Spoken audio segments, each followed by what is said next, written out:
everyone. As you have seen today, this 9th edition of the ISyDMA' conference has basically decided to honor women scientists by dedicating this first day to women contributions.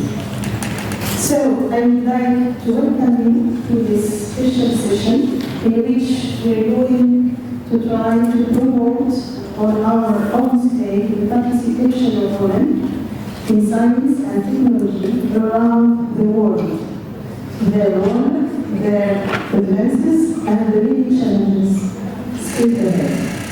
And it gives me a great pleasure to mark the opening with a general presentation entitled Science and Technology as Feminine Challenges and Advances.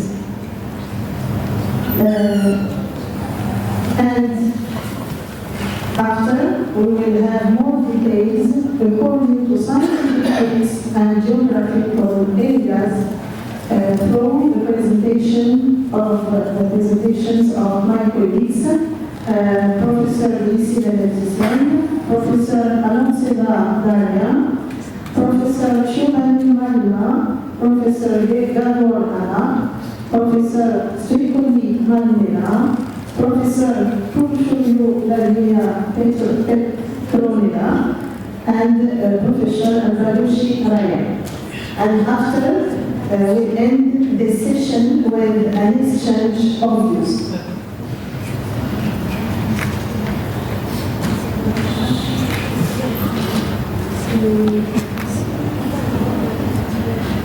For this presentation, I will start by recording some of the scientific contributions made by women over the centuries, as they have been at the origin of major advances. Then we'll take stock of their evolutions in terms of visibility and representativeness, as well as the obstacles they face and the challenges they still face today. For example, in scientific disciplines such as science, technology, engineering, and mathematics. These disciplines remain male-dominated. We'll finish with some proposals or lines of thought to remedy the situation which will benefit us. Great achievements always begin with dreams. In 1895, Robert Tilbury, one of the first women journalists, said, "Let us be patient though, it will come. I dream, better still, I dream quietly that future generations will see one day in the 20th century that has already been called the women's century, university chairs occupied by women." The world, as we said this morning, the world needs science and science needs women. The world needs science for many reasons, because of the growing importance of technology in our daily lives, for our economic development and social well-being, to meet the current environmental, climate and energy challenges on which the survival of the human race depends, because research productivity is halving every 30 years, and because we are in the era of digital revolution and artificial intelligence, so we need to face up to the world's challenges as effectively as possible while advancing knowledge for all. Science needs women to improve the scientific output for better science and stronger institutions, to diversify points of view and bring complementarity to men and for more human science. Therefore, to exclude women from the major issues of today's world is to deprive ourselves of the ideas, perspectives, and potential of 50% of humanity. Women's accession to the world of science is the fruit of a long and difficult conquest over centuries, not quite complete, and which has seen phases of progress, standstills, and setbacks. Already in ancient Egypt, women contributed to scientific activity. Mary Tfta, who lived around 2700 BC in ancient Egypt, is the first woman to be cited in the history of science. History also cites Aganis, who distinguished herself in astronomy, or Takuti Bedetsekol in Mesopotamia, who is known as the first woman chemist in history. There were also several women in Pythagoras' school, such as Tiano and several others, but it's hard to say what role they played in Pythagoras' work, since it was all published under his name. History also cites Hypatia, who lived in Alexandria around 350 BC, and was a mathematician and astronomer whose writings left their mark on her era, and Maria Ibraia, who lived between the 1st and 3rd centuries in Alexandria, and is considered one of the founders of alchemy. She is known as the originator of the memory and of the invention of the alembic distillation instrument. Between the 10th and 13th century, the golden age of Arab science saw the participation of women in various fields. These included Miriam with astronomy, who specialized in the manufacture of navigational instruments such as the astrolabe, an essential tool to astronomers and navigators at the time. And it was used for celestial observations and geographical calculations. We have also Suteida of Baghdad and Luna of Cordoba also excelled in mathematics. History also cites the Chinese Wang Daoguo, who invented weaving and spinning techniques in the 30th century, or the Yemeni Dahna, in the 15th century, mathematician and chemist, the Afghan Bija Molajima in the 16th century, or the Chinese Wang Zhenyi in the 18th century, both of whom excelled in mathematics and astronomy. Later, the Enlightenment paved the way for women in Europe and America. This is how Émilie Chapelle was the first woman to obtain scientific publication. Nova Bassi, the first woman to hold a university chair in science. Ada Lovelace, the first person to create a computer program. Anna Volkova, the first member of the Russian Chemical Society. Sofia Kovalevskaya, the first woman to be awarded the doctorate for her work on mathematics and partial differential equations. Chandramukhi Basu Kadambini Ganguly and Anandi Gopal Joshi, the first Indian woman to earn university degrees. Sophie Germain in France, the first woman to win a prize from the French Academy of Sciences. And Hélène Henrietta, the first woman to enter MIT, not as a student, but as a specialist student. It's different.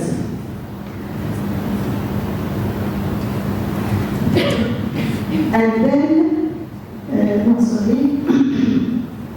and since then, women scientists around the world have continued to make profound contributions to our understanding of the world, often pushing back expand the boundaries of knowledge in various fields such as mathematics, physics, chemistry, nuclear physics, astronomy, space science, genetics, pharmacology, medicine, and every scientific discipline known today.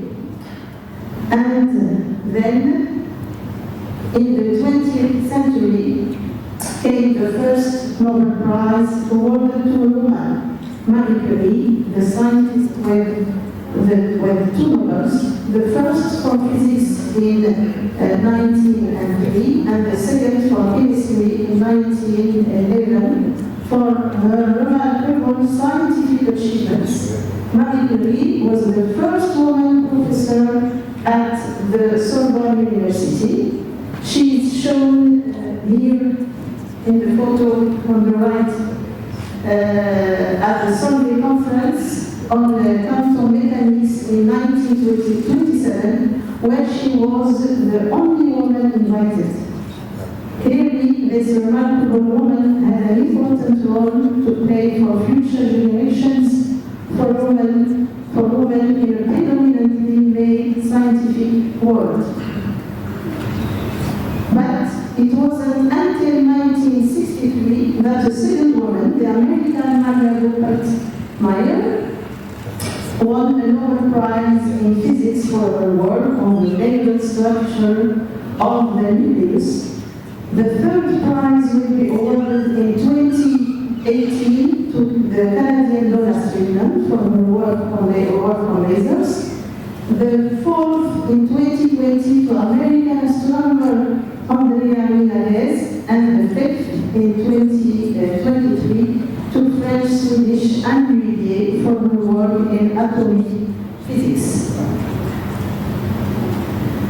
There are 8 Nobel Prizes in chemistry after Marie Curie in 1911 for radioactivity. The second in 1935 went to her daughter Irene in the same field. And those that followed were awarded in 1964, 2018, and 2020 for work in biology, biochemistry, and genetics. The last was awarded in 2022 to the American Caroline Bertozzi for the discovery of bioorthogonal chemistry. There are 8.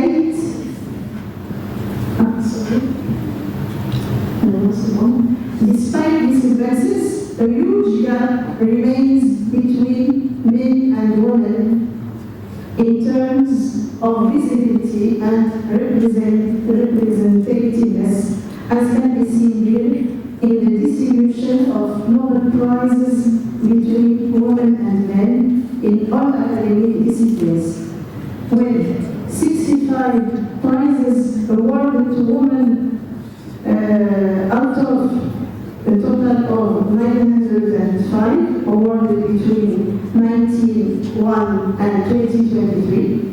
And in particular, this gap is most marked in physics and chemistry, with 8 out of 220 and 5 out of 186 respectively. The question is, how should these ratios be interpreted? Are they a reliable indicator of intellectual ability, or rather a mere sociological indicator of male-centered gas? The answer would require further investigation, but asking it is already the beginning of an answer. And between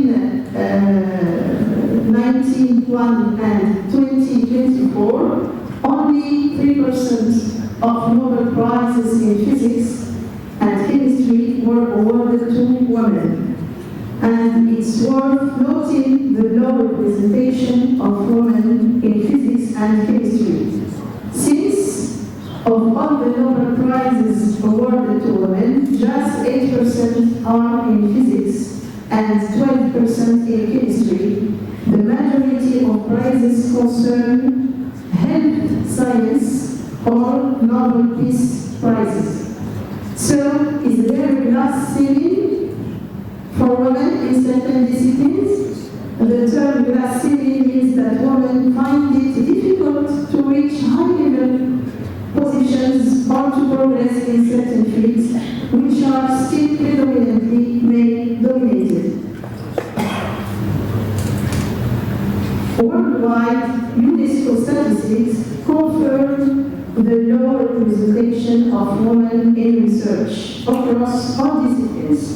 In fact, in 2014, women represented less than 30% of researchers, with a geographical disparity and a lower rate in sub-Saharan Africa and Southeast Asia. Now, these graphs show the evolution of women's participation in research worldwide between 1996 and 2018. The gray line in the middle of the graphs indicates a participation rate of 50%. We can see that this line is not reached in most cases. In fact, UNESCO statistics for 2018 show a 33% contribution by women. And in 2021, 2 years later, this rate will fall to less than 32%, with a maximum of almost 50% in Central Asia and a minimum of 26% in West and South Asia. These statistics apply to all university disciplines. And they are particularly disappointing in the science, as can be seen in the Academy of Science. Indeed, if we take the French Academy of Science as an example, it rejected Marie Curie in 1910, despite the Nobel Prize, and it wasn't until 1979 that a woman was elected. The woman in question was the mathematician Yvon Choquet. In 2024, the Academy will have 52 women out of 2080 members, a percentage of 18%. And if we keep at the same pace, parity won't be reached for another 30 years. So, ladies, we will have to be patient. What about STEM? What about science, technology, engineering, and mathematics? The gap is even wider, as shown by this IMF study on the share of bachelor's degree or higher graduates in STEM fields in 2023.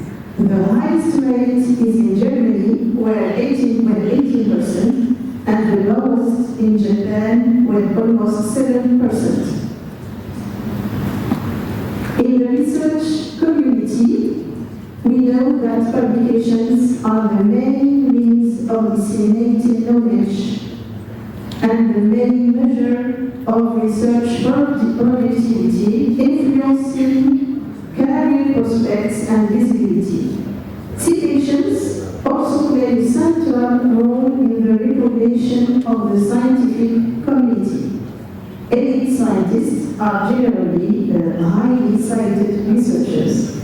With this in mind, a study published in 2022 looked at the share of women authors and highly cited researchers worldwide between 2014 and 2021 in the following disciplines: chemistry, computer science, engineering, mathematics and physics and astronomy, agriculture, biology, earth and environmental science, economic health and social science.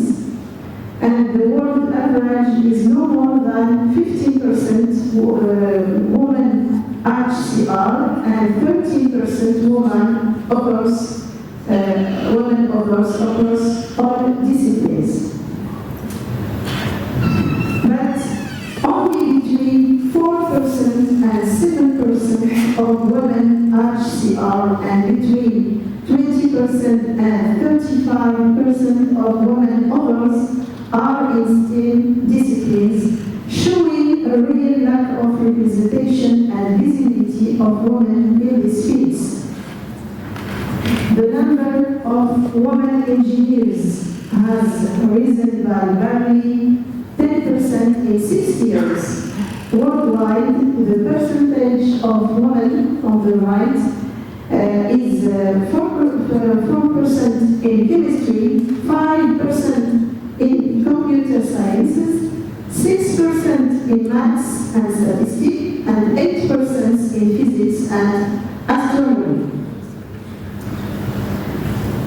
Why are women so underrepresented in science? A number of factors have been singled out. These include the leaky pipeline showing women dropping out of scientific fields at various stages of their careers. Cultural factors in society, scientific community, and academia that doesn't encourage girls to choose scientific and technical subjects. Macho effect expressing that men as predominant in a field receive more spiritual influence and resources, and Matilda effects explaining that women's research is viewed as less important than men's research, or women's ideas are attributed to men. Two examples of those who should have won the Nobel Prize: Liz Miller for her work on nuclear fission and chain reaction, and Rosalind Franklin for the discovery of DNA double-helix structure. So, how to solve the scientific gender gap equation? Answer: according to the model of a tree that draws its resources from the earth and the sky and has many branches. In its roots, the scientific, academic, and societal culture to encourage young girls to take up scientific and technical subjects. Its trunk representing women in scientific studies at university feeds various branches from academia to government, industry, and entrepreneurship. And to conclude, a question: has the ISyDMA' conference solved the gender equation? I will let Prof. Ashur answer the question.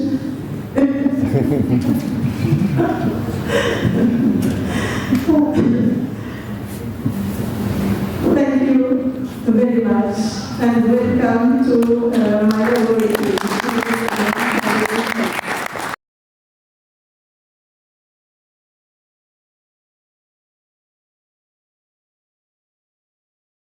Marrakech. So I'm Lula Baptiste. I'm here as Professor of Faculty of Science from the University in Rabat and as resident member of Hassan II Academy of Science and Technology in Morocco. And let me start with an overview. So in Africa, as of 2024, more than 140 universities across Africa were actively engaging in condensed matter, physics, and related fields. For the MENA region, 95 institutions received condensed matter grants, signaling increasing regional investment in this crucial area in science.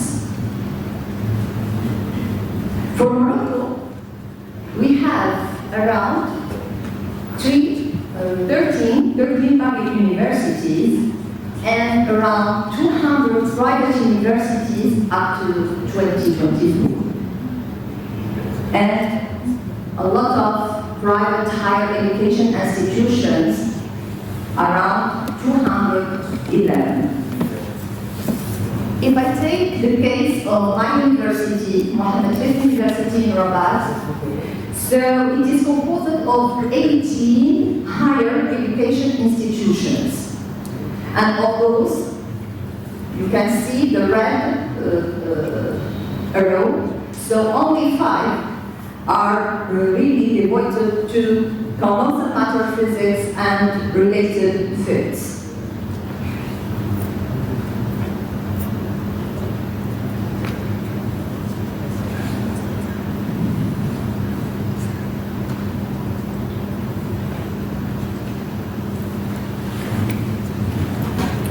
So what about research focus or output?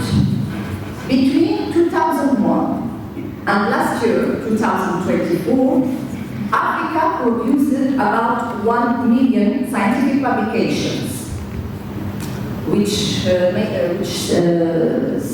means that it share rose to 8.5 global share. And MENA, the MENA region, produced over 3.5 million publications.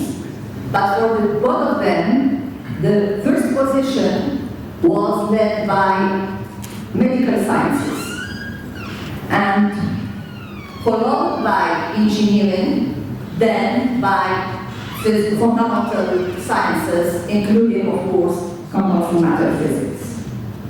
For Morocco, the case is quite different, because publication output grew from 3,157 in 2015 to over 6,400 by 2020. And which is different is the fact that physical sciences in general was the leader.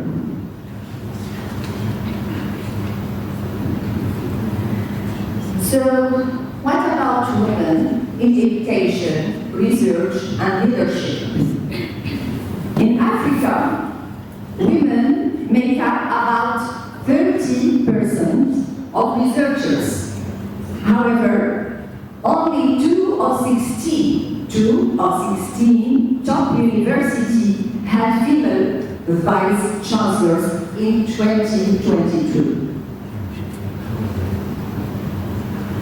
In MENA, women represent around 34% of researchers. However, men publish more, up to 51% more, and advance faster in authorship. In Morocco, as of 2016, women represented approximately around 40% of researchers. So here, this image is a key platform for highlighting engineering emerging talent. This is the National Day of Doctoral Students and Young Researchers, Journée Nationale des Doctorants et Jeunes Chercheurs, that we organize each year in July since 2008.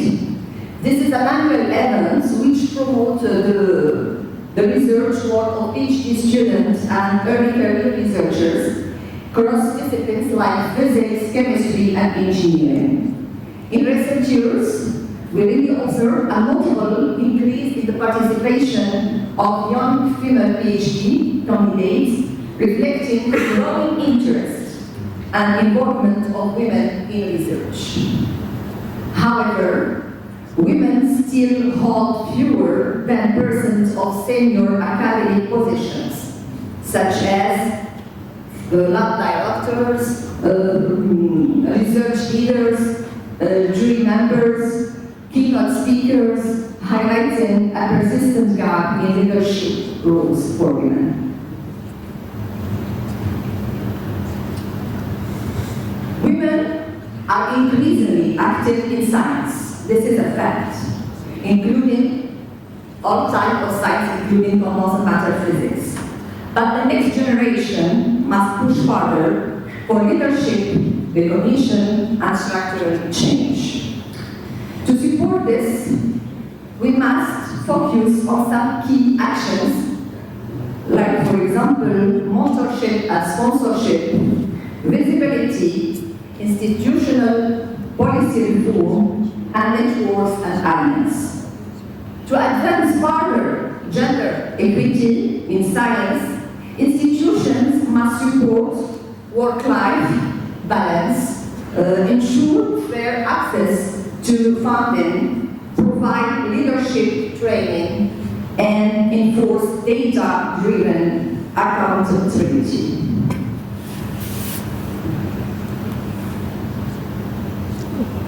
To lead in science, especially as women in MENA and Africa, we must be, in my opinion, armed with infinite perseverance, show unshakable dedication, and be competitive against all odds, like including resource limitations, gender bias, regional inequality, and lack of global visibility.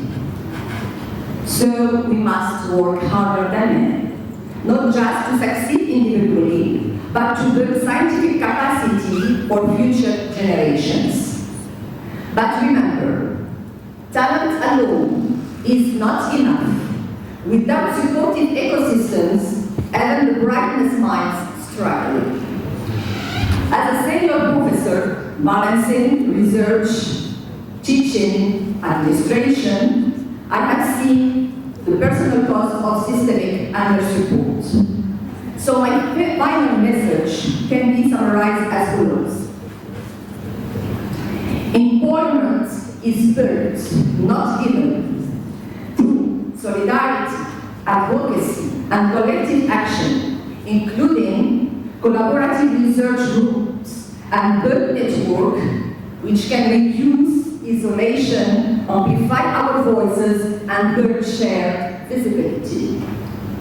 And another key point is male allyship matters, as our male colleagues play a crucial role in promoting equity by championing inclusion of women.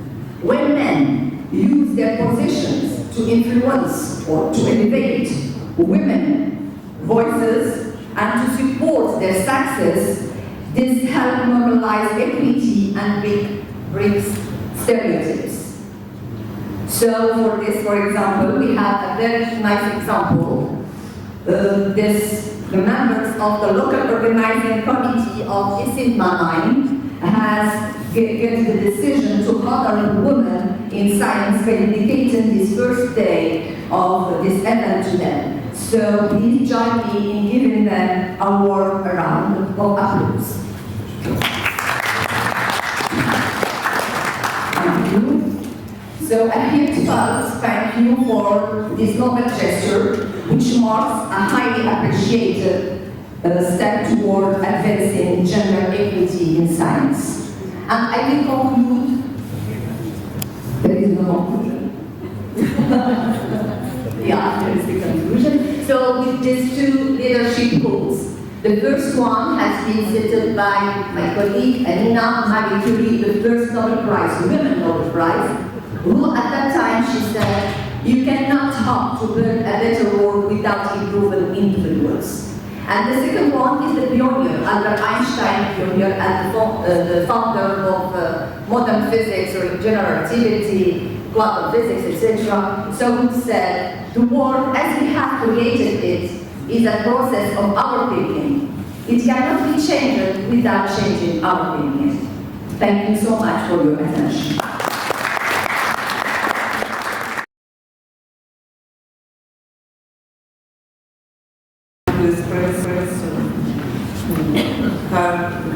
Compressed was by the previous speakers. They make very deep analysis, and my presentation is more entertainment, I suppose, because I try to analyze a lot of figures, but you can see what I meant during this analysis. First of all, I'd like to present you some data about my country, which is the Republic of Kazakhstan. So as you can see, this is actually the big country. It's the ninth place according to the territory in the world. But the population is about 2 million people, so the density of the population is particularly small. But it's, there are a lot of different minerals and oils and gas in the Republic of Kazakhstan. And this is important for my part of work. They produce a lot of titanium. 11% of all titanium produced in the world is produced in my city of Marrakech. So I'm working in East Kazakhstan, the Technical University, which is located in the city of Usk-Kamenogorsk, this administrative center of East region of Kazakhstan. And now the leader of our university, the rector or vice chancellor, ISyDMA'9, Dr. Vedula. It is interesting that vice director for research is also the Dr. So I have to say that it is not usual in Kazakhstan to have a leadership in the university by women, but in our case we have it. And so I would say that everything fine in this leadership in my university. And so there are some facts about my university. It's not a huge university, but it has a very big center for innovations. And now, as you know, we produce medical implants. It is a huge production experimental site on the base of our university. But we are still very interested to involve as much foreign students as possible, because we would like to keep up this ranking of the world universities, and they have demands to have to increase the number of foreign students. So all students are very welcome, as well as foreign lecturers. And we try to cooperate and to collaborate with different universities. And now we have the program, so we can provide education in English for these foreign students.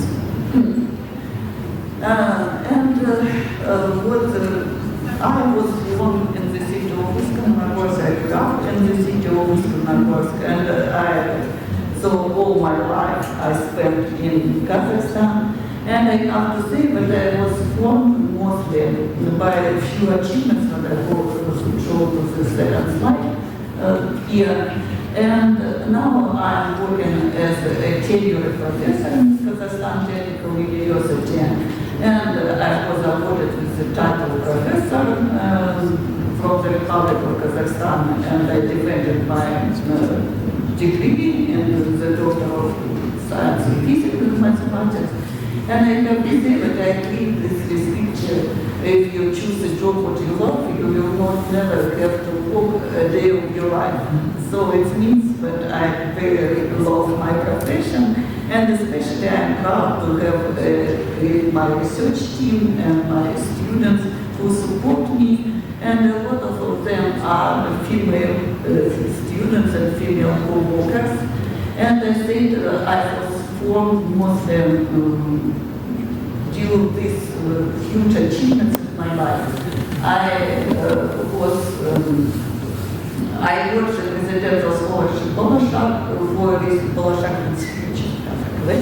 So I had research in Georgia in Japan on specialty nanotechnology and was trained as an operator of transmission electron microscope. I spent 2 months in the Japanese electron optical laboratory, so GEO. And then in 2015, I won the scholarship from the state government of the United States of America. And I visited for 2 months internship in Silicon Valley and Washington, D.C. So it was very huge training about how to support women in STEM, how to help women in STEM. And so this is my big achievements that changed my mind completely, I would say, in the professional sphere. So when I try to analyze how changed the science in my republic during the long period of time, I have to say that there are two sides of this development. At first, the Kazakh people, they are nomadic people. They are famous by their love to practice and the bird hunting, the famous bird. And they use these folded houses made from vegetable fruits. And so, because they are nomadic, so they started settlers in the 19th century only. And most of the time, they were the part of Soviet Union Republic. So as all people inside of the Soviet Union Republic, they have the same organ, so they were completely uniform and authenticity was suppressed. And this, so the sides were always ready to protect the Communist Party, and that's supposed to love Communist Party wasn't the law of your family, actually. But in 1991, the Soviet Union collapsed, Kazakhstan became independent, and the situation changed for the better, and now they can use Kazakh language mostly, and we started to develop a new science, because all just conversation. On the other side, of course, it was a great time because we provided equal rights to men and to women. And I suppose that all people who have this experience with Soviet Union, they know that it was a good side in this experience as well, because we sincerely believe in rights, in equal right for men and for women. But on the other hand, during this period of time that Soviet Union collapsed, they have the so-called perestroika time, and during this time, all science was almost, equipment was destroyed, the people left the country, and so we started from the scratch to develop science again, and even though the equipment was destroyed, so we have to buy new equipment, we have to teach new generation of scientists, and we have to do the science to be attractive again for young people and especially. So, of course, we have our pioneers, women in Kazakh science. I'm trying to find some teachers, and especially a lot of women in science, they work as at the universities as academics. And according to some statistics, one woman in STEM field in academia in Kazakhstan, the half of researchers in Kazakhstan are women, so this situation is actually good. And especially there are young, ambitious women, and so they have more than 50% of scientific degrees. But then I thought, in the field of medical science we have 71% of women, in social science 62%, and the less number in the field of engineering developments and technologies is only 44%, but only 44% is not bad at all. So women are not afraid to choose the engineering specialty, to put their efforts in the field of physics, material science as well. But I give a lot of thought to this, and I have to say that there are not a lot of people, women working as a CEO, especially in the oil company, or as engineering in the oil company. So I'm afraid that sometimes it is only the way that women can realize themselves in the science. but not to be the same level of incomes as men have. There are some figures that shows how improved situation from one year to another, how the number of women in science increased according to the Ministry of Science and Higher Education from the Republic of Kazakhstan. And you see this growth up constantly. And the governments try to support scientists in general and even in science in particular by launching different programs to get money from the science to do projects, to commercialize this project. This is some of them. It is projects in Central Asia and in civil society initiatives in leading universities, as Nazarbayev University. So we have state funding for scientific projects. And for example, I applied 20 times for this. I try to apply every 3 years because it is one way to keep going my investigation. And it is for the first time an award named after the first woman academician of Kazakhstan and Central Asia and Kazan has been established for women scientists.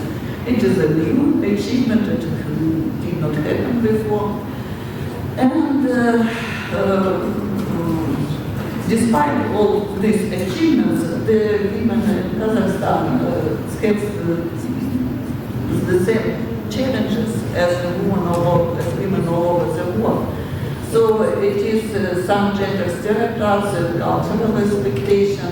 It's the troubles with balanced life and science and with family life, how to teach your children and how to be a successful scientist. It's always was the problem. And they, as I mentioned before, they are underrepresented in the leadership, especially in the field where income is big. So I have a lot of successful stories for women in STEM, but I prefer to tell a little bit about my co-author of my current research. This is a young scientist, who also used this president of scholarship, Polasha, and she spent 5 years in New Zealand as a student because of this scholarship provided for this opportunity. And now he is joined the Academy of Science for Young Scientists, and she is very successful, and she really can make a difference because they have influence for the new law in the field of science. And some future directions of environment includes expanded opportunities in emerging fields, investing in mentorship, role models, leveraging global networks and scientific platforms. And this is actually my thing because I strongly believe that we have to expand as much as possible the social and scientific network, including men and women and so on, because it looks very good for the sciences in general and for women in science in particular. And I would like to conclude and to sum up, but there are a lot of challenges now for women in science in Kazakhstan. And so it's true that there are a lot of opportunities. As you could see, the picture is not bad for women in science in the Republic of Kazakhstan. And we have our own experience that I would like to share with you. And so I would like to remind that science knows no gender, only curiosity and courage. Thank you very much.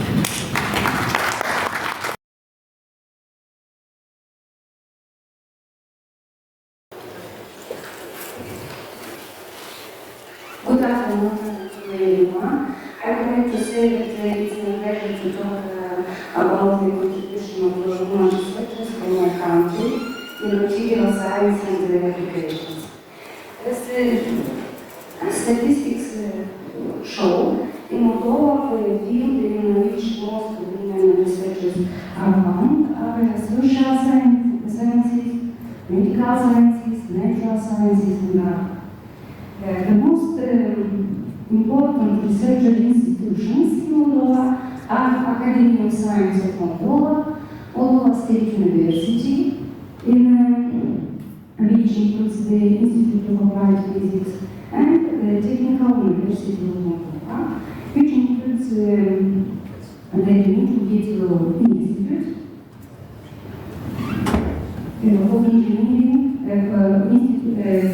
Institute of Electronic Engineering and Nanotechnologies, as well as the two separated research centers, National Center for Material Study and Testing and Research Center for Animal Food and Nanostructures Materials Engineering.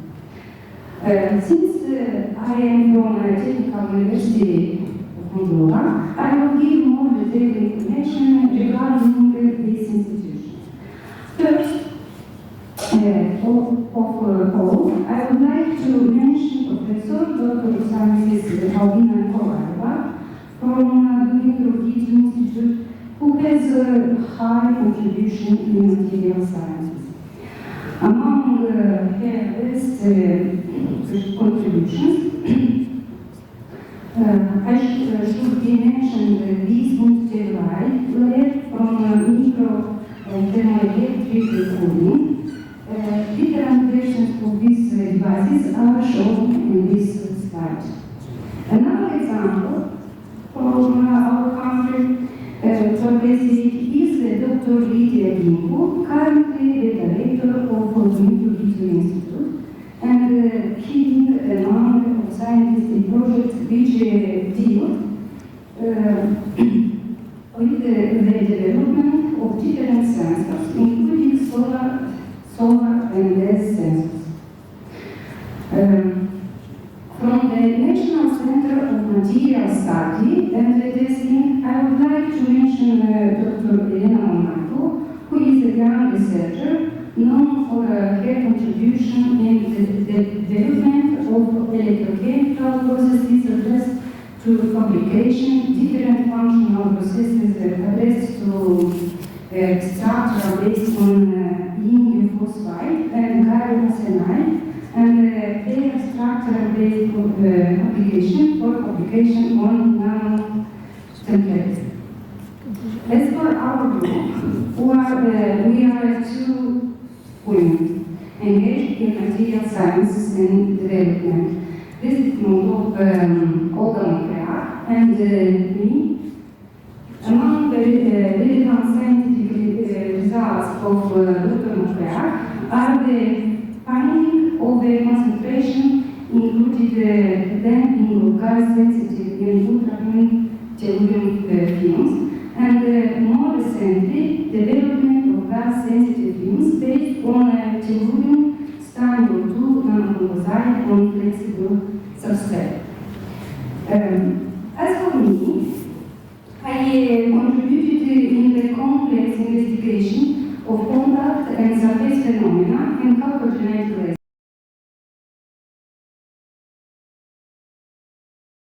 voting rights.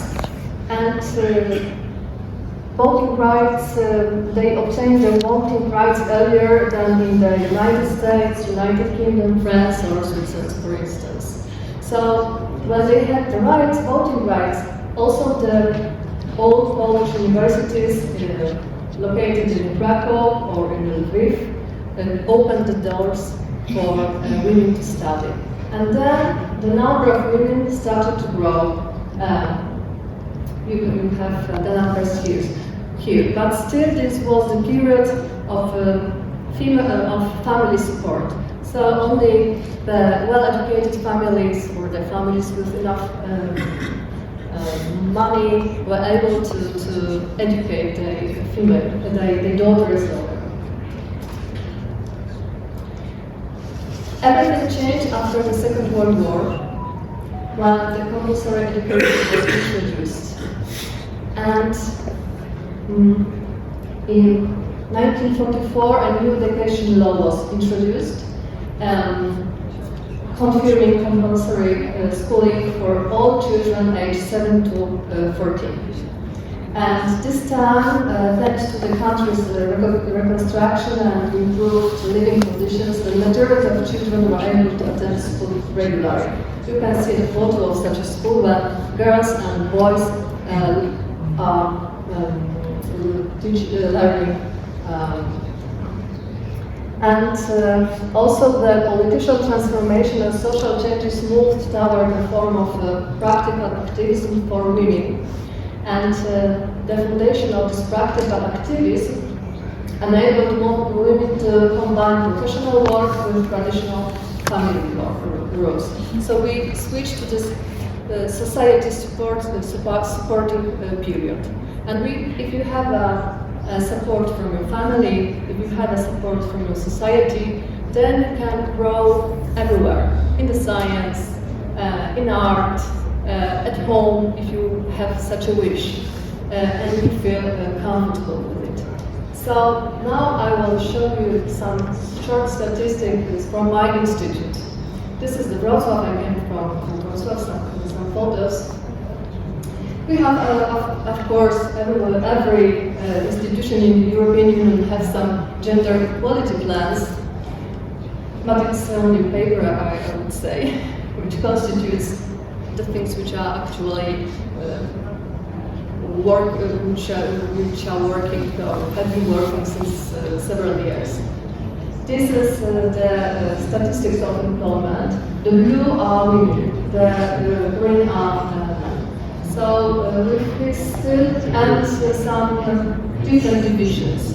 This is the Institute of Low Temperature and Structural Research in Physics and Chemistry. We have department in Physics and Chemistry. So you can see that the numbers of the women is lower. But if you will have a look at the scientists and career path, we will see that at the beginning of the career path, we have this almost equal distribution of the numbers. And there is a huge gap in the professor as the last career step in our system. But as you can see, we work in women and women in the mixed groups. Here is my group, and in this upper part is some other. And why? And a significant 42% of women report a strong fear of failure, compared to 55% of men. So this is largely attributed to imposter syndrome. So they believe that their achievements are due to the luck rather than the competence.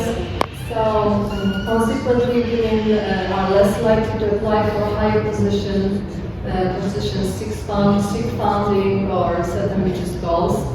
And this is the statistics which show you the leadership in some ongoing research projects in our institute. So what can we do to change it?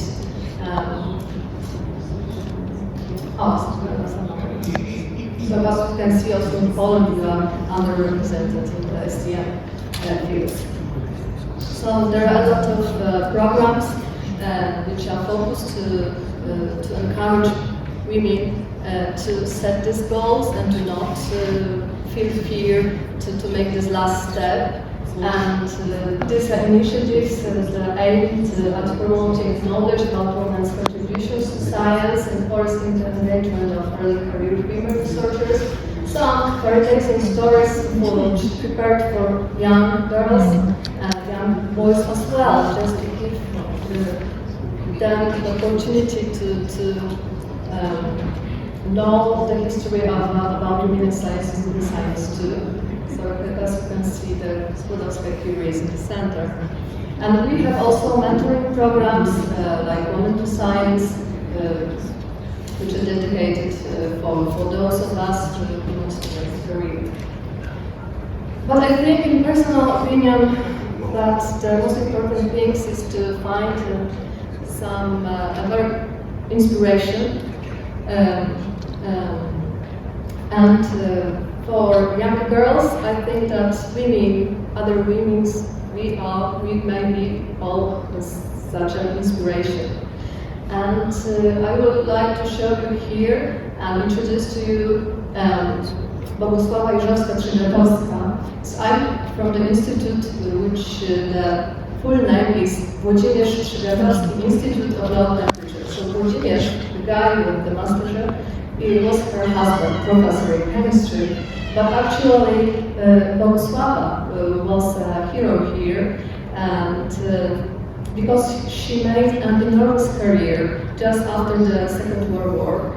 And she established the Faculty of Chemistry at the University of Wrocław and became a member of the Polish Academy of Science. And during the Second World War, she also actively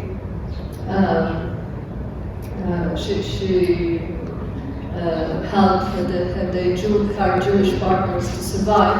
So she was honored with the title of Religious Among the Nations, Righteous Among the Nations, but the Hashem Institute in Jerusalem. She was very brave, wise, and after that she authored 550 scientific papers, and she also supervised 75 doctoral dissertations. So she was a mother for 75 new doctors or professors. A lot of them are professors now, and for them it's something natural that women can be at a very high position, be a director, and all of them have a very good memories with her leadership. So I think that women have to be more active. We can show that our lives, our activity, that everything is possible. And thank you very much. That's all.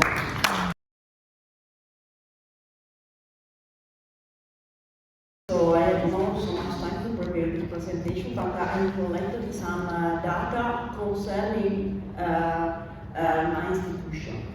But this is, quite representative of what is going on in Italy. I say that so the CNR in Italy is the most important research institution. It collects more or less 9,000 people. 7,000 are directly involved in research. Here I represented the percentage of women among the CNR employees in the last 15 years. You see that what is encouraging is that this number is increasing from 43% up to 48%. This is, for sure very encouraging. But we have to underline that the share of women is not so representative of research, as the majority are in the administrative staff, and or they have fellowship. But in any case, in 2020, I used to say that CNR more reached the threshold that is to have more female at first research level with respect to male research. But here is the tricks. So you see the seesaw in the career. So is in green are the female, in black the male, and you see this is the progression at the, I don't know if it's possible to see here, but this is the career, and this is the career.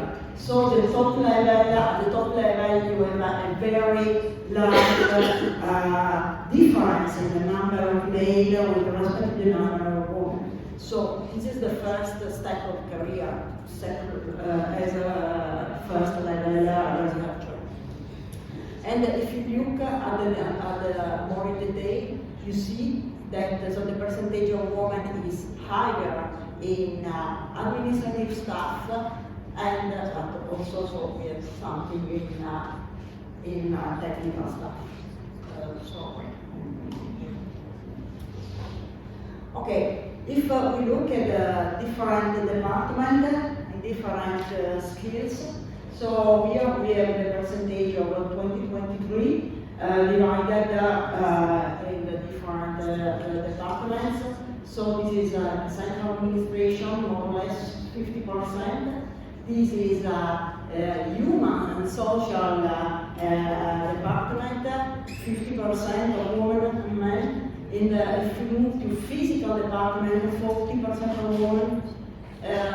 In the chemistry, more or less it's 50-50, while if we move to, this is engineering, if I remember, so the scissor is quite high. In this case, this is the biochemistry. We have much more women than men. However, if we look at the glass ceiling index, the glass ceiling index so indicate how difficult it is for a woman to make a career. And so how larger this number is larger than 1, it means that it's more difficult. And this is the basic index for department. I'm sorry, this is in Italian, but just to say that so in this department of environment and technology for the environment, so the CISO, so this glass ceiling aspect is quite high, 2.3, while in general is larger than 1. However, so in any case, starting from the last few years, CNR tried to balance and to take some action to balance this situation. And some action were taken to limit the stereotype and just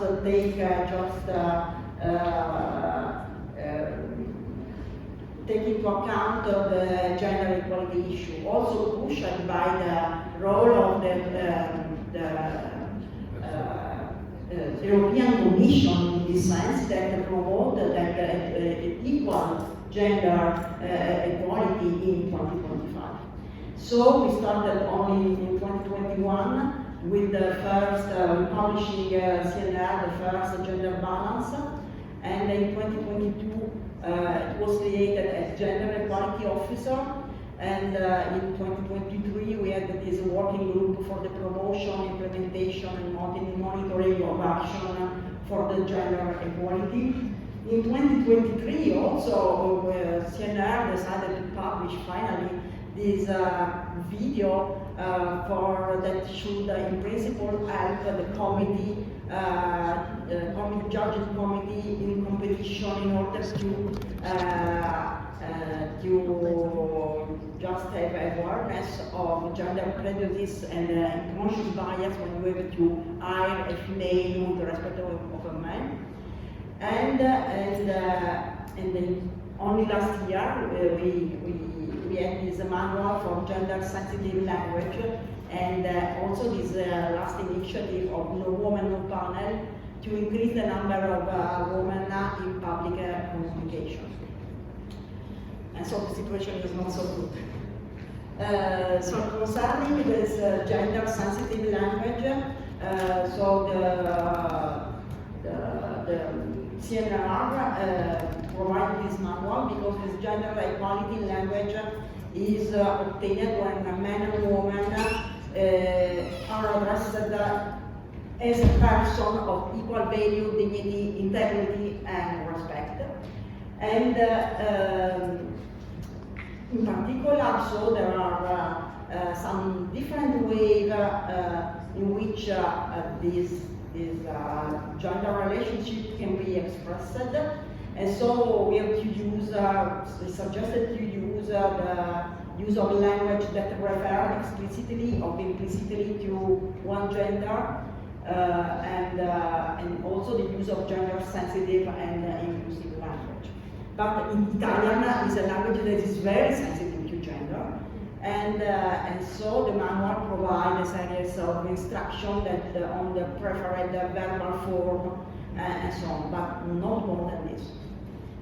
And also, CNR provided this manual for visual language in order to just promote the woman. Instead, there are suggested new vision. For example, the first one are the most important men in the past that must be substituted with the most important person in the past, including also women. Or also avoid the stereotype as an example in the researcher that look at the microscope over there. They are both men. This is not allowed, and should also include a woman. Or for hiring or the leadership is identified with a man and is correct and avoid gender. So this is only things that the CNR does for the promotion of women. It's very few, and we have to do much stronger effort in the next years in order to reach may I say not just a manual of gender equality, but a true gender equality, and we are still far from this. Thank you. And in science, material science, I have no idea about what to do. So for this is for a very long time for me to decide what I do. And I decided to talk more about women and representative of women in hard science at our institution. First of all, I want to say two things. As my previous person said, Romania, also like Poland, and like Italy, and like France, we are from the European Union, so we must respect some European regulations. This respect means that more or less we must have 50% of women in all part and all representation. Sometimes this means only women for like a name, for example, and I will give an example before starting the presentation, example of my faculty of physics, where I have 4 positions in leader, is dean, vice dean, president of a doctoral school, and department, director of department. So we have 50-50. So the dean or vice dean were men, and the other 2, that is, director of doctoral school is a lady, is Professor Diana Mardare, and the director of physics department, didactic director, are also is also woman, is Professor Jordana Shevchenko. Why I said in this case is only something because we need to have 50-50. Because the other 2 girls, the woman was elected in this position, preferably because they were women in that case. So it's something politically, I can say something to be politically correct, and sometimes, unfortunately, in our European countries happens. Another thing, like in Poland maybe, we evaluated in a post-communist country. And in communist country, and also our colleague from new communist countries there, the idea to promote women also in science and physics, engineering was very strong promoted during communist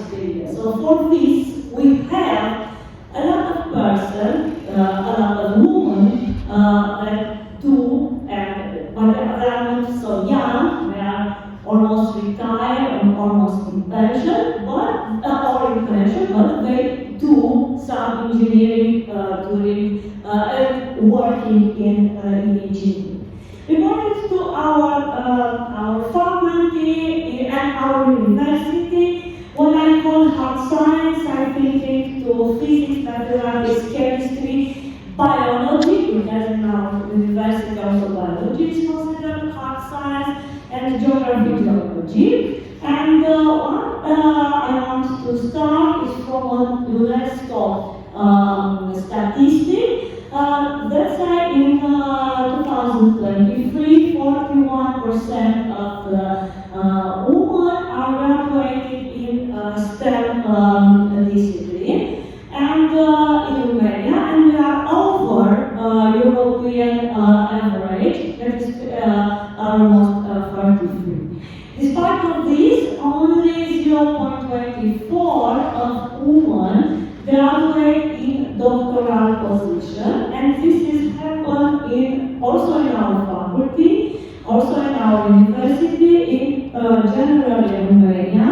We have equality between girls and boys for like students, and after increasing for degree, with master degree, and finally doctoral, most of them are boys and not girls. Like already I see you in Romania, we're thinking that this large number of girls and women who graduated in science is due to our traditional, most of them, what happened now. In our university, we have the first girl enrolled in a Romanian university, a faculty of letters, in 1879, and in the same year, a student, girl, Sofia, registered as a student for Faculty of Science, but she started the lesson 1 year later, because in 1 year to prove their registration. But during the time, we have few of the most important professors from Romania that are women. And one is Vera Miller, recognized as mathematics. Another is works in mathematics, has become first woman full professor in a Romanian university. Another is Elena Discușanu-Buscariu, that was the first full professor in the Romanian Faculty of Medicine. And Marta Petrovanu is a founder of the Organic Chemistry School, even in our university, and she is considered one of the most important chemistry in chemistry person. And also Olga Nekrashov is a reputed anthropologist and biologist, and she was a member of the Romanian Academy. These are the most important women figures, most of them related with science and with hard science, hard science. What was very interesting is most of the women in the first year that do career in Romania was related most with hard science, with physics, chemistry, engineering, that were reported to the hours for human science. In that region, the representation is not so good. What is in nowadays? Nowadays we have at least the same large important person. For example, in 2024, we have 12 professors and researchers nominated as the most citated researcher in the world by the Institute of Science, and from these 3 are women, and all the 3 works in hard science. One is my professor, Liliana Mitoșević, from physics, and another is her professor, and I was on the Diana Dolomoy, and the other is Professor Violeta Fota from Faculty of Mathematics. One of the most cited paper in Romanian in material science is a chemistry of material paper published in 2004. It's a grand size effect on the barren tightening and crystalline materials, and it's a paper of my professor, Liliana Mitoșeviu, and that is a paper with Italian group from ISyDMA'9. And is has more than 1,000 citations, and it's one of the most cited paper in. It's the second cited paper in Romania in material science. Also this year, one of our professors from Faculty of Chemistry, Alina Rădușan-Petre, she participated in the selection and was selected as representation of engaged program in northern part of Romania. And she became one of the most represented in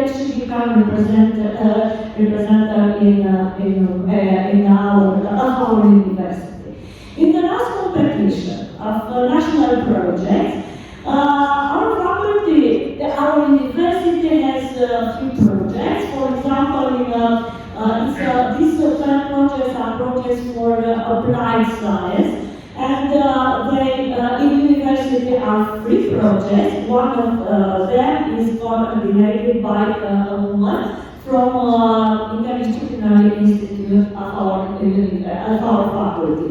Another, for example, is a project, these projects are projects from for ideas, like European, and in Romania, in our university are 7 projects. 5 of them are coordinated by women. One in physics, one in biotechnology, one in chemistry, and one in psychology. As you can see here, 4 of these 5 are related with our science on this field, and also for young researcher projects, these team projects. University had won 6 projects, 4 coordinated by women, and 3 of them are physics. 2 are affiliated to the Faculty of Physics, 1 to the Institute of Interdisciplinary Institute of our university, and another girl is from in Faculty of Letters. What was very interesting is during my PhD, when I was postdoc, I think, because between 2010 and 2014, one professor from Faculty of Sociology, Professor Doina Bahadur, has a P7 European project next stages, structural transformation to achieve a gender equality in science. And during that project, she promoted the equality and equal representation in Romanian university and in university first and after national level. The idea of this project was to develop different working groups, different networks, and put together the researcher and the professor for different departments. Was separated on hard science and women science. And during the project, I knowing and I started to collaborate with some of our colleagues from chemistry, from geology, geography, and another faculty. And the goal of the project was to create a center in our university related with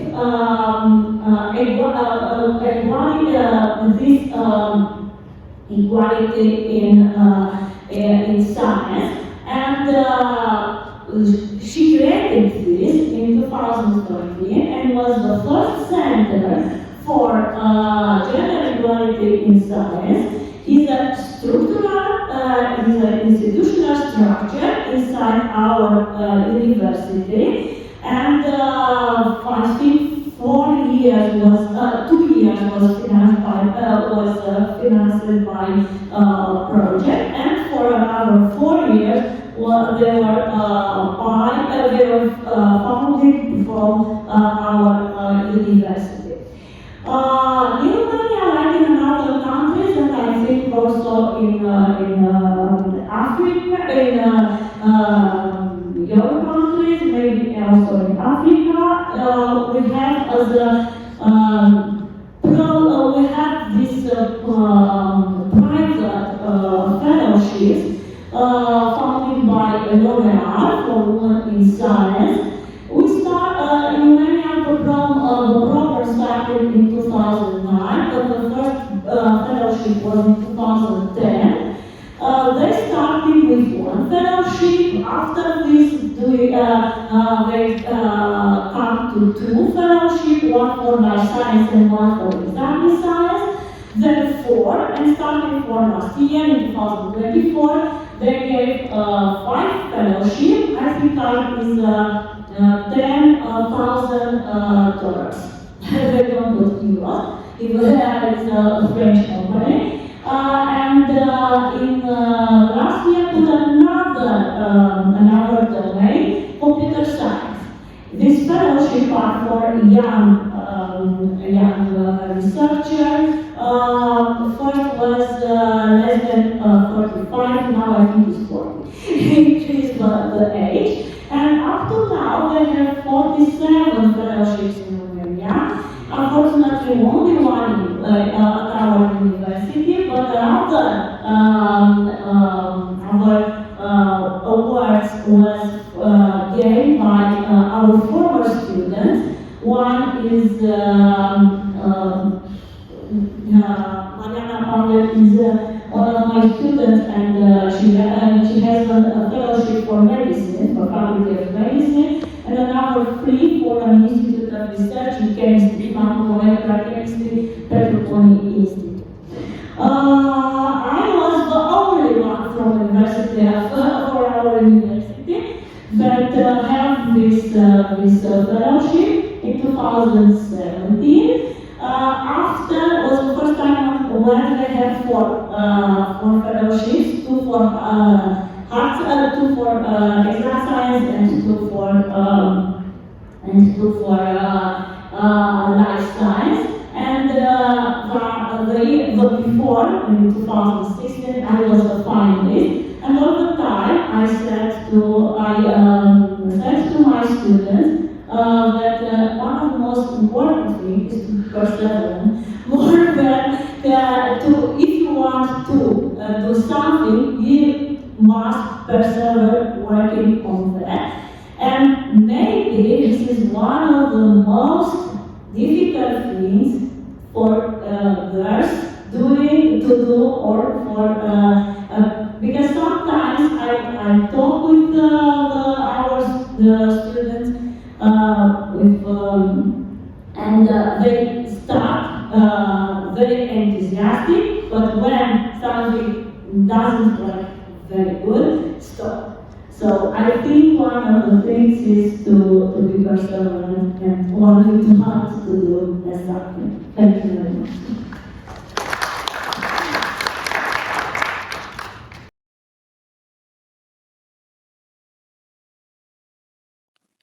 The Sultanate of Oman is a nation where heritage and modern science walk hand in hand.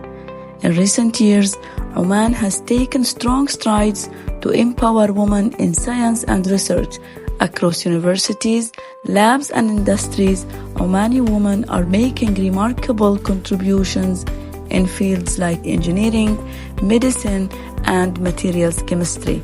Located in the heart of Ibra, a Al-Sharqiya University is one of the growing academic institutions shaping the next generation of researchers and innovators in Oman.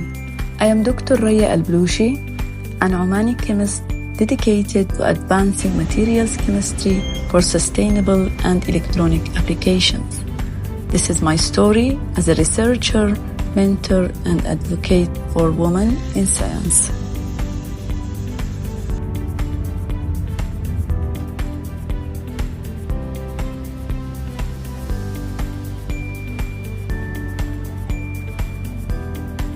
Over the past decade, my journey in academia has been guided by curiosity, determination, and collaboration. I have been honored with multiple awards, including national recognition for my contributions to scientific research in Oman.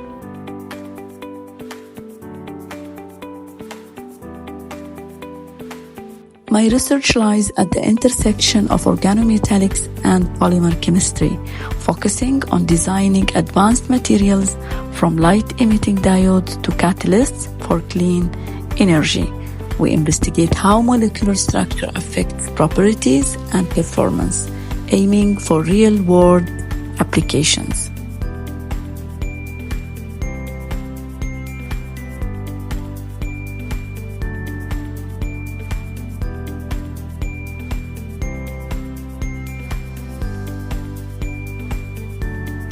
With support from national funding bodies and through collaboration with researchers from Oman, India, China, UK, and beyond, I have led and contributed to research projects that explore cutting-edge materials for energy, environmental, and electronic technologies.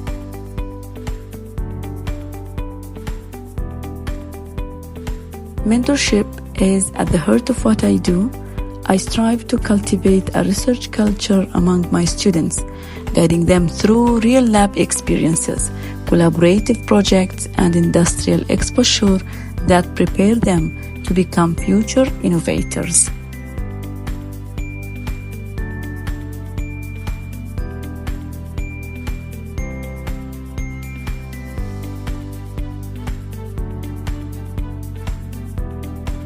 My research work resulted in more than 40 articles published in index journals. The findings have been discussed at several international conferences. Our next international conference in green and sustainable materials will be held at Al-Sharqiya University from 13th to 14th of October 2025.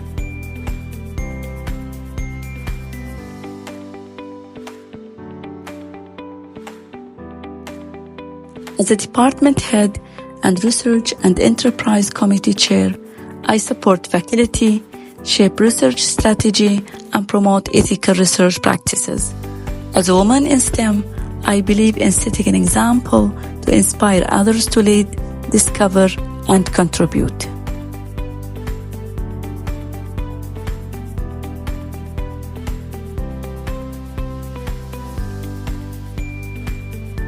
To every aspiring scientist, especially young Omani women, I say this: your voice, your ideas, and your contributions matter. Let's continue to lead, innovate, and shape a sustainable future through science.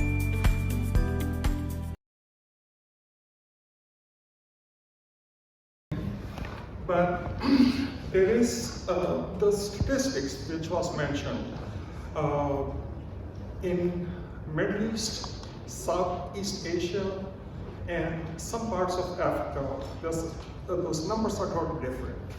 And for that reason, we've been working with NATO on a program called Gender Mainstreaming, where we highlight females' importance, their work, their contribution, mostly from safety and security standpoint, in addition to STEM.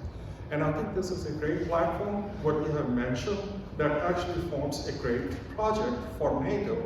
We wrote a proposal with Transylvania University of Russia, but it was so wide in scope, they said, rewrite the proposal, submit, so they would allow us to hold a workshop essentially on the same topic which you mentioned.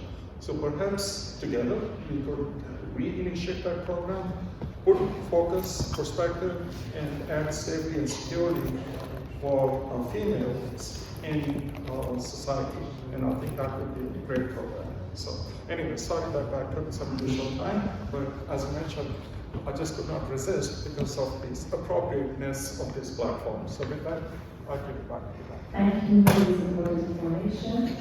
So now we come to close this first day of this event, ISyDMA'9. Let's thank all our participants for their active and valuable contributions, chair, keynotes, speakers, poster, and panelists, of course. And let's thank also all the audience for their patience and for their insightful questions. And I leave the mic to Amina. To conclude, thank you very much. And a special thank to ISyDMA'9 organizers for honoring female contributions. Professor Ashur, Professor El-Bedi, Professor Dori, Professor Moroki, Professor Yabi, and scientist woman generally. Thank you very much.